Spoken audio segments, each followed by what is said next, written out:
Hello, I am R.K. Mandal from Chanakya public school Basopatti. एक बार फिर से आज मैंने पहले ही इसको बना लिया है, ट्रांसलेशन बना लिया है ताकि छोटा छोटा वीडियो बन सके। बहुत बड़ा वीडियो हो जाता था, इसलिए पहले बना लिया है, बस इसको समझाना है, ठीक है ताकि छोटा वीडियो बने। तो आज हम फिर से स्ट्रक्चर लेकर के आए हैं, तो चलते हैं, बढ़ते हैं आगे। इसमें आप देख रहे हैं कि इंग्लिश स्ट्रक्चर लिखा हुआ, इसमें फर्स्ट में इस तरीके का, जैसे देख रहे हैं कि हम बचपन में नदी में नहाया करते थे, लिखा हुआ है।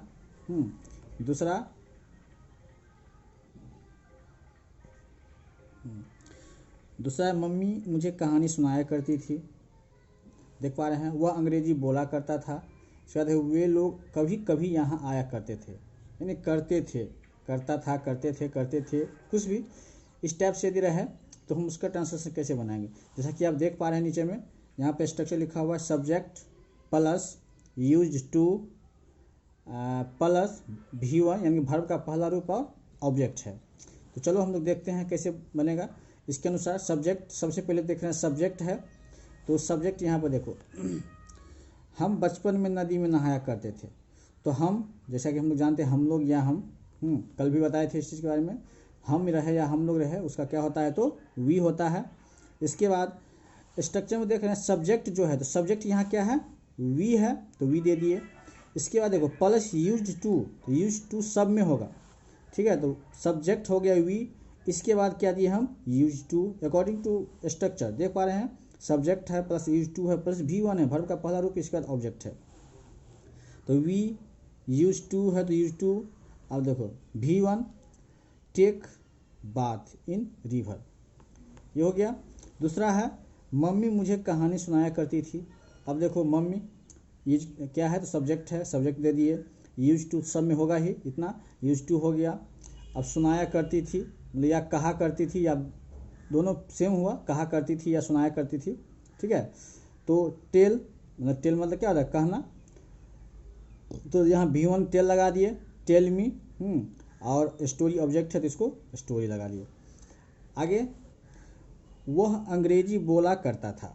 अब देखो वह अंग्रेजी बोला करता था, तो ही सब्जेक्ट है, तो ही यूज्ड टू, बोलना क्या होता है, स्पीक, V1 स्पीक लगाए, तो ही यूज्ड टू स्पीक इंग्लिश। आप समझ सकते हैं, ऑब्जेक्ट इंग्लिश है, इंग्लिश ऑब्जेक्ट है, तो हम इंग्लिश लास्ट में रखे हैं अकॉर्डिंग टू स्ट्रक्चर, यहाँ ऑब्जेक्ट है। चलो अगला देखते हैं, वे लोग कभी कभी यहाँ आया करते थे। अब वे लोग का क्या होता है, दे, तो दे दिए। इसके बाद स्ट्रक्चर में यूज टू, यानी कि यूज टू तो होगा ही, तो यूज टू दे दिए। यूज टू के बाद आना, कम, V1 कम होगा, तो कम हियर, यानी कि यहाँ आना या यहाँ आया, वही हुआ, कम हियर। इसके बाद कभी कभी, कभी कभी का क्या होता है, फ्रॉम टाइम टू टाइम, आप लोगों को पता होगा, बहुत सारे लिखा चुके हैं इस चीज़ के बारे में।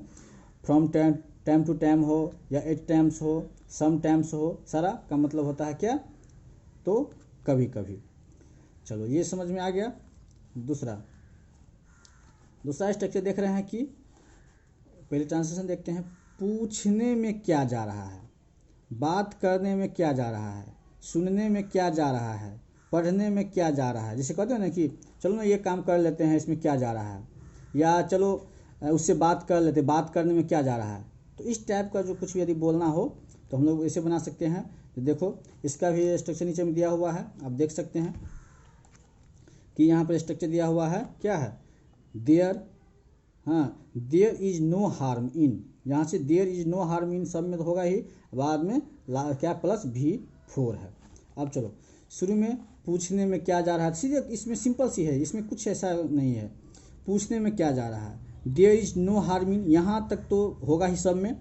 इसके बाद आस्किंग, पूछने, किस चीज़ में, पूछने में, तो पूछना क्या होता है, आस्क, उसका V4 क्या होगा, आस्किंग। सेम दूसरा में है बात करने में क्या जा रहा है, तो there is no harm in, बात करना का टॉक, तो उसका V4 क्या होगा, टॉकिंग। सुनने में क्या जा रहा है, देयर इज, नोट नहीं होगा, नो होगा यहाँ, नो हार्म इन लिसनिंग, ठीक है, इसमें भी दे दिया गया। No harm in listening, listening इसमें है कि सुनने में क्या जा रहा है, सुनने का क्या होता है, सुनना का लिसन, इसका बिफोर क्या होगा तो लिसनिंग। उसी प्रकार से पढ़ने में क्या जा रहा है, ठीक है, तो there is no harm in reading. आप लोगों को अच्छी तरीके से समझ में आ गया होगा, कोई दिक्कत नहीं होगा इसमें। और यदि कोई ऐसा हो कुछ पूछना हो, कुछ डिफरेंट टाइप का यदि हो सेंटेंस, तो आप पूछ सकते हैं, कमेंट कर सकते हैं, या फ़ोन से भी पूछ सकते हैं, या कमेंट भी कर सकते हैं। नेक्स्ट देखते हैं,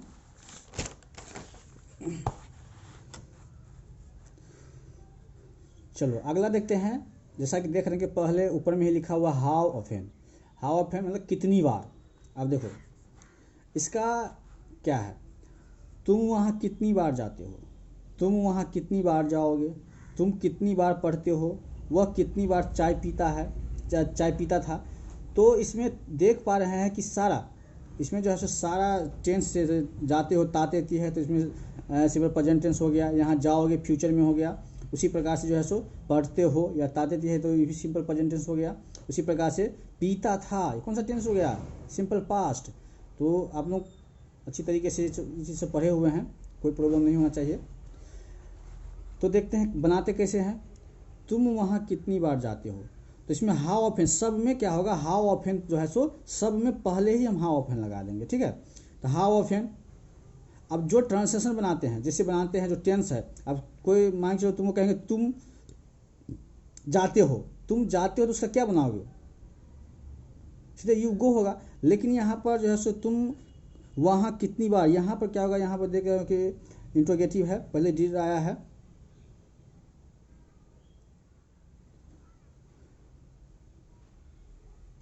ओहो एक मिनट, यहाँ पर जो है सो हाउ ऑफेन, यहाँ डिड नहीं होगा, यहाँ डू होगा। यहाँ जो है क्योंकि यू के साथ डू लगाते हैं, ताते ती है सिर्फ प्रेजेंट टेंस है, डिड तो हो ही नहीं सकता है। हाँ, तो how often do you go there. दूसरा है तुम वहाँ कितनी बार जाओगे, तो how often will you go there. इसके बाद है तुम कितनी बार पढ़ते हो, तो how often do you read. वह कितनी बार चाय पीता था, अब ये सिंपल पास्ट हो गया। तो इसमें सिंपल पास्ट में क्या लगाते हैं इंट्रोगेटिव में डिड लगाते हैं। तो इसमें how often did he take tea, ठीक है, ये समझ में आ गया। और चलो नेक्स्ट देखते हैं लास्ट, नीड या नीड्स। यहाँ पर नीड और नीड्स क्यों दिया गया है, जैसे हम लोग पढ़े हैं ना टेंस में कि V1 किसके साथ, V5 किसके साथ, बस वही रूल यहाँ लागू होगा, ठीक है। अब इसके बाद है टू प्लस, यहाँ दे दो +2, ठीक है। अब चलो तुम्हें जाने की ज़रूरत है, तुम्हें बोलने की ज़रूरत नहीं है। क्या तुम्हें बोलने की ज़रूरत है, उसे कठिन परिश्रम करने की ज़रूरत है। इस टाइप से देखो, उससे स्ट्रक्चर नीचे में देख पा रहे हो, स्टेट सब्जेक्ट प्लस नीड या नीड्स +2, हाँ, प्लस V1 प्लस ऑब्जेक्ट, तो इसमें V1 लगेगा। इसके बाद नीड या नीड्स तो वही उसके अनुसार हो जाएगा। अब देखो तुम्हें यू, तो यू के साथ क्या लगेगा V1, कल भी बताए थे ना कि आई वी दे, यू के साथ क्या लगता है, एवं प्लूरल सब्जेक्ट के साथ क्या लगता है तो V1 लगता है। ही सी इट एवं सिंगुलर सब्जेक्ट के साथ क्या लगाएंगे, V5 लगाएंगे, ये पहले ही बता चुके हैं। फिर इसके बाद यू, तुम्हें का यू होता है तो यू, इसमें नीड्स नहीं नीड होगा तो नीड, हाँ, नीड या नीड्स दोनों में से एक ही होगा, या तो नीड लगाओ या नीड्स लगाओ, ठीक है। टू सब में लगेगा, तो यू नीड, और टू है तो टू, जाना का गो तो go, you need to go. तुम्हें बोलने की ज़रूरत नहीं है।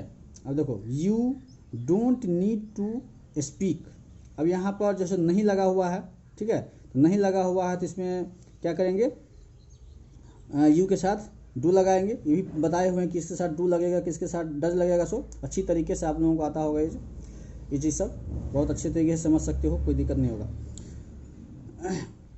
क्या तुम्हें बोलने की ज़रूरत है, अब देखो क्या तुम्हें बोलने की ज़रूरत, क्या लगा हुआ है, ठीक है, इंट्रोगेटिव है तो पहले डू आ गया, do you need to speak, बस हो गया। उसे कठिन परिश्रम करने की ज़रूरत है, तो ही, देखो अब यहाँ पर देखो, यहाँ पर नीड्स लगाए हैं। नीड्स क्यों लगाए हैं, क्योंकि यहाँ पर ही है, पहले बताएं ही सी इट के साथ एवं सिंगुलर सब्जेक्ट के साथ क्या लगता है तो नीड्स लगेगा, इसलिए यहाँ पर नीड्स लगाए हैं। He needs to do hard labour, यानी कि उसे कठिन परिश्रम करने की ज़रूरत है। स्ट्रक्चर भी दे सकते हो, यहाँ पर लिखा हुआ है, ठीक है। अब इसमें जो है सो अच्छी तरीके से आप लोग इसको कॉपी पर उतारेंगे। डेली जो भी कुछ हम लिखा रहे हैं, पढ़ा रहे हैं, आप एक डायरी कॉपी बना लेंगे, उस पर आप लिखते जाएंगे और पूरा रिवाइज करते जाएंगे, ठीक है। क्योंकि पूरा जो है जब स्कूल खुलेगी तो पूरा मैं एक एक करके सारा पूछूंगा, सभी से टेस्ट लूँगा उसका, ठीक है। और इसके बाद जो है सो जितने भी कल भी बताए थे कि जो स्टूडेंट अपने स्कूल का है 6, 7, 8 का, यदि आपके घर के बगल में है तो या आपसे बातचीत हो पाती है तो आप उसको बोल दो कि इससे जुड़ जाए, जो भी कुछ मैं पढ़ाऊँ, ताकि उस तक पहुँच जाए, वो भी कुछ सीख पाए, ठीक है। ओके।